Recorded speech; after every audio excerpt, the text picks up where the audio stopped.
आजकल तो महाराज लेडीज ज्यादा कर रही है भागवत, लड़कियां ज्यादा कर रही हैं।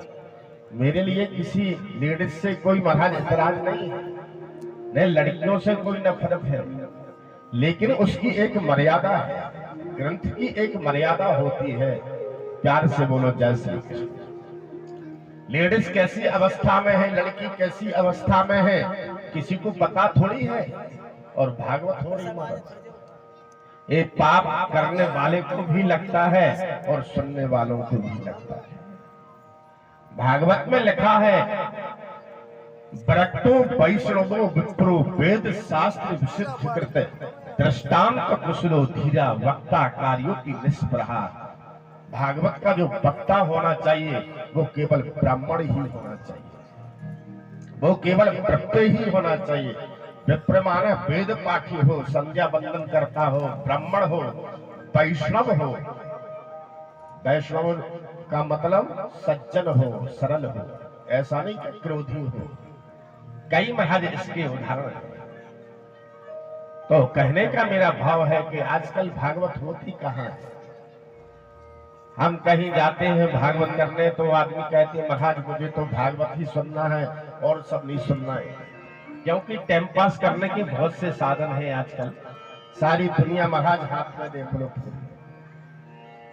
दुनिया की हर चीज हाथ में देख लो, लेकिन जब भी हम कोई अच्छा कार्य करवाएं, जब भी हम कोई महाराज बढ़िया पुनीत कार्य करें तो वो अच्छा ही होना चाहिए।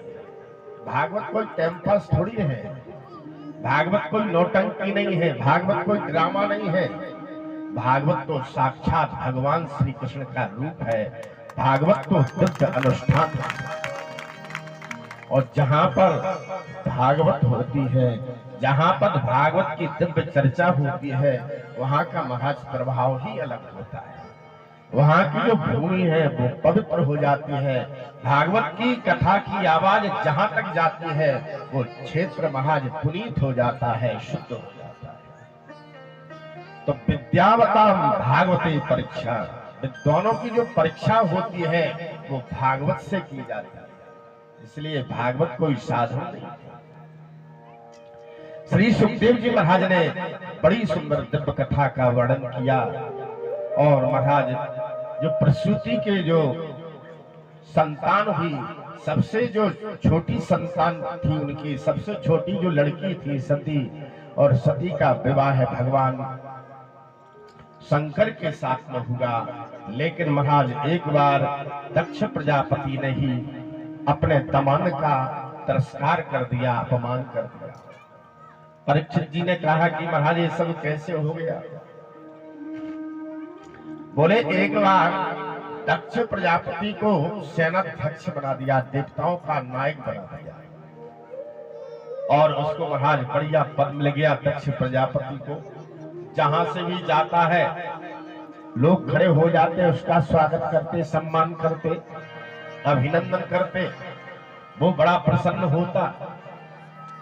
लेकिन उसके मन में बड़ा महाराज अभिमान था। किसी को पद अगर मिल जाए तो महाराज देखिए, नहीं को अस जन्मा जग माही और प्रभुता पाई ताई मद नाही।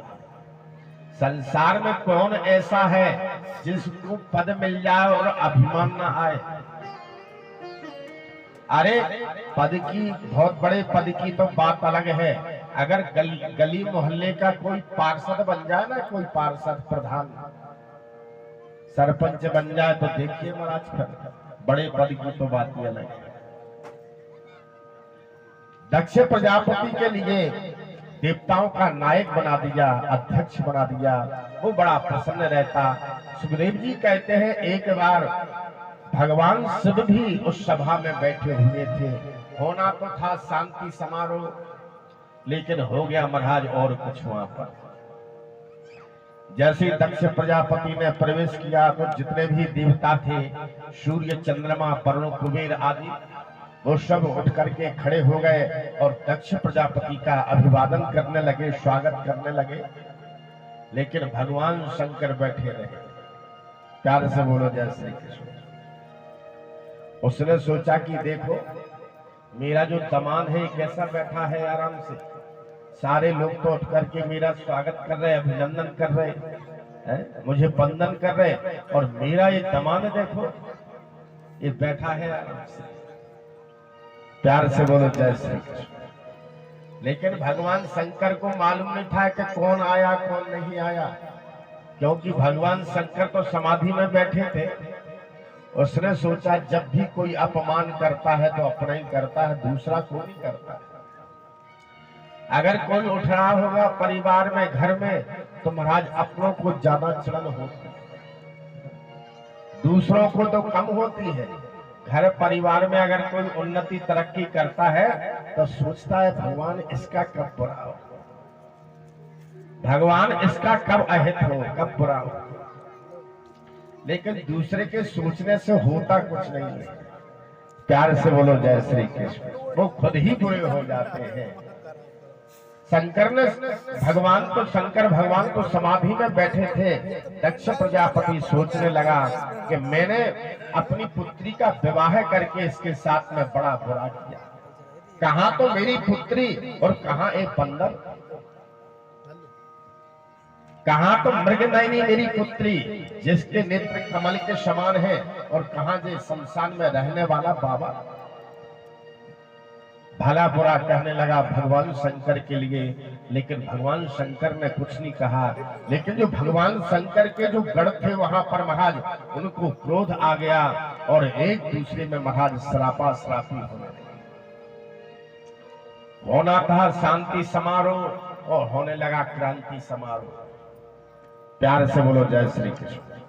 और उसने बहुत कुछ कहा दक्ष प्रजापति ने शंकर जी के लिए, लेकिन भगवान शिव कुछ नहीं बोले, क्योंकि वो तो महाराज देवता जो है भगवान शिव, वो तो सारे देवताओं में निराले ही है। कोई एक फूल चढ़ाए तो भी प्रसन्न है, कोई महाराज एक अगरबत्ती लगा दे तो भी प्रसन्न है, और कोई उनको गाली दे दे तो भी प्रसन्न है। प्यार से बोलो जय श्री कृष्ण। लेकिन दक्ष प्रजापति ने सोचा कि मैंने भी इसका अगर अपमान नहीं किया तो मेरा नाम भी दक्ष प्रजापति। और दक्ष प्रजापति ने महाराज कनखल में जाकर के उसने ब्रह्मसत्र नाम का यज्ञ किया, और उस यज्ञ में सभी देवताओं को बुलाया, जितने भी देवता थे सबको आमंत्रित किया, लेकिन भगवान शिव के लिए नहीं बुलाया। भगवान शंकर तो वहां से चले गए, उस सभा से कैलाश पर्वत पर पहुंचे। वहां पर सती के साथ में बैठे हुए थे। देखा तो आकाश मार्ग से विमान जा रहे थे। सती ने देखा कि ये विमान कहां जा रहे, कि सती बिलो के व्योम विमाना, जात चले सुंदर विधिनाना, सुर सुंदरी करही कल गाना, सुनत श्रवण छूटई मुनि ध्याना। सती बिलो के व्योम विमाना, सती ने देखा कि ये आकाश मार्ग से क्या जा रहे हैं। तो महाराज जैसे देख रहे थे सती जी, तो उन विमानों में जो देवताओं की पत्नियां बैठी थी वो भी महाराज झांक करके देख रहे थे कि सती तो यहाँ पर है और इनके पिताजी इतना बड़ा यज्ञ कर रहे हैं। सुंदर सुंदर गीत गाती हुई और महाराज जा रही है। देवांगना देवताओं की पत्नियों ने सती से कहा कि देवी आप नहीं गई, क्या बात है। सती ने कहा क्या है। देवताओं की पत्नियों ने कहा अरे तुम्हारे पिताजी कितना बड़ा यज्ञ कर रहे हैं और तुम यहाँ पर बैठी हो। सती ने सोचा ऐसा तो हो नहीं सकता कि हमारे पिताजी यज्ञ कर रहे हो और हमें ना बुलाए। अब पहले फोन थोड़ी चलते थे कि फोन लगा दिया कि आ जाओ भाई। प्यार से बोलो जय श्री कृष्ण। पहले तो निमंत्रण कार्ड चलते थे। सती ने सोचा कि ऐसा तो हो ही नहीं सकता कि हमारे पिता यज्ञ करे, अनुष्ठान करें और हमें ना बुलाए। ब्रह्मांड के सारे देवता जा रहे हैं, ब्रह्मांड की सारी देवियां जा रही हैं, ऋषि पत्नियां जा रही हैं और हमें ना बुलाए, ऐसा तो हो ही नहीं सकता है। हो सकता कि पिता ने बुलाया हो, निमंत्रण डाला हो, लेकिन वो निमंत्रण यहाँ तक नहीं आ पाया हो। सती ने जाकर के भगवान शिव के चरणों में प्रणाम किया और कहा कि महाराज मालूम है? भगवान शंकर ने कहा क्या?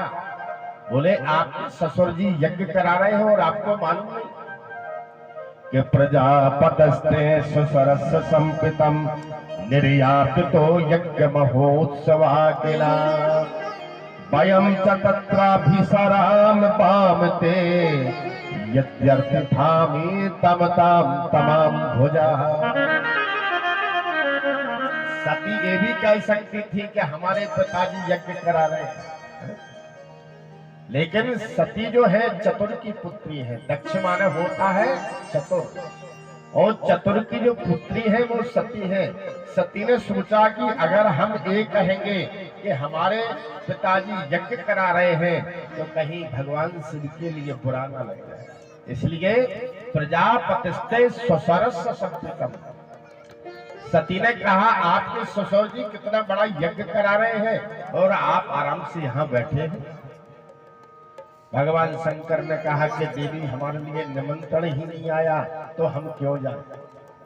सती ने कहा कि महाराज पहली बात तो ऐसा हो नहीं सकता कि हमारे पिताजी यज्ञ कराएं और निमंत्रण नहीं दिया हो सकता कहीं इधर उधर अटक गया हो, इसलिए महाराज वो आ नहीं पाया हो, लेकिन हमको जरूर चलना चाहिए। भगवान शंकर ने कहा कि देखो देवी वहां जाना उचित नहीं है, ठीक नहीं है।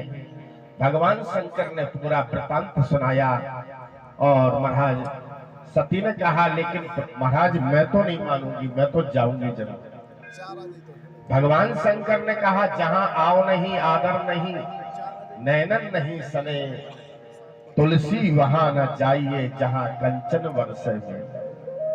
जहां पर मान सम्मान नहीं है, आदर नहीं है, ऐसी जगह कभी जाना नहीं चाहिए। सती ने कहा कि अरे महाराज अपनों के यहाँ क्या आदर और क्या सम्मान, अपनों के यहाँ तो बिना बुलाए भी जा सकते हैं और शास्त्रों में ऐसा नियम है कि पिता के यहाँ, गुरु के यहाँ और मित्र के यहाँ